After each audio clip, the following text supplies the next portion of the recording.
May kwento tayo ngayon tungkol kay Ferdinand de la Merced. Meron siyang isang malaking pangarap, ang lakarin ang buong Pilipinas para makapagtala ng isang world record. Ang ganda pakinggan, di ba?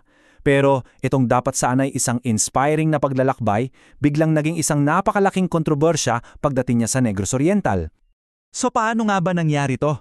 Isipin mo, ang layunin mo ay para sa isang world record, para sa bansa, tapos bigla kang idedeklarang unwelcome sa isang probinsya. Ano ba talaga ang nangyari? Tara, himayin natin ang buong kwento. Ang kwento ni Ferdinand, alam nyo, isa itong perfect example, isang paalala sa ating lahat. Sa panahon ngayon ng social media, isang maling salita, isang maling post lang, at yung isang napakagandang misyon, pwedeng-pwedeng maging isang public relations nightmare. Okay, so para maging malinaw ang lahat, simulan muna natin sa misyon niya. May kampanya si Ferdinand de la Merced na tinawag niyang Walk Towards Guinness World Records. Ang goal niya? Simple lang pero napakahirap, lakarin ng buong Pilipinas para makagawa ng kasaysayan. At hindi lang ito basta-basta paglalakad para sa record ha. Ang layunin talaga sa likod nito ay para magbigay inspirasyon. Gusto niyang ipromote yung pagkakaisa at katatagan nating mga Pilipino. Kaya naman mas nakakagulat talaga kung paano nauwi sa gusot ang lahat. At dito na nagsimula ang lahat ng problema. Pag-usapan natin yung mismong pagdating ni de la Merced sa Negros Oriental. Mahalagang malaman natin kung ano ba ang sitwasyon ng probinsya noong mga oras na yon. Dito na talaga nagkabanggaan ang dalawang mundo.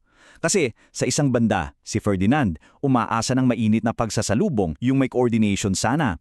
Pero sa kabilang banda, ang Negros Oriental, nako, may mas malaki silang iniintindi. Isang paparating na bagyo, si Bagyong Tino. At para dagdagan pa, national holiday pa pala noon, kaya sarado ang mga opisina. So talagang magkaiba ang priority nila. Siyempre, dahil sa nangyari, na-frustrate si de la Merced. At saan ba tayo madalas tumatakbo kapag nadidismaya tayo? Sa social media, di ba? Ang hindi niya alam, yung simpleng paglalabas niya ng sama ng loob online, yun pala ang magiging gasolina sa isang malaking sunog.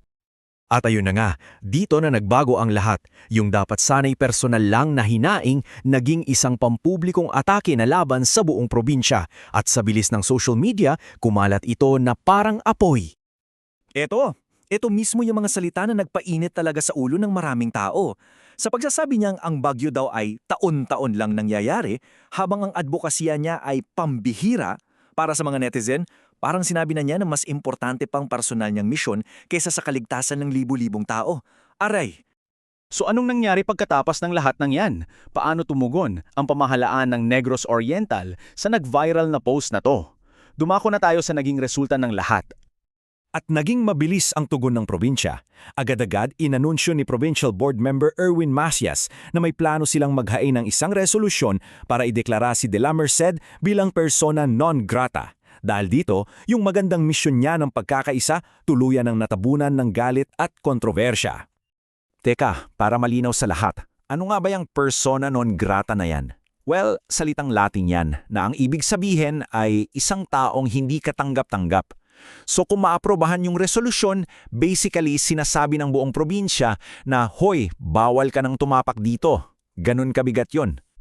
Ang buong kwentong ito, nagiiwan sa atin ng isang malaki at importanteng tanong, di ba? Sa panahon ngayon na lahat tayo ay nasa social media, kaninong hatol ba talaga ang mas matimbang?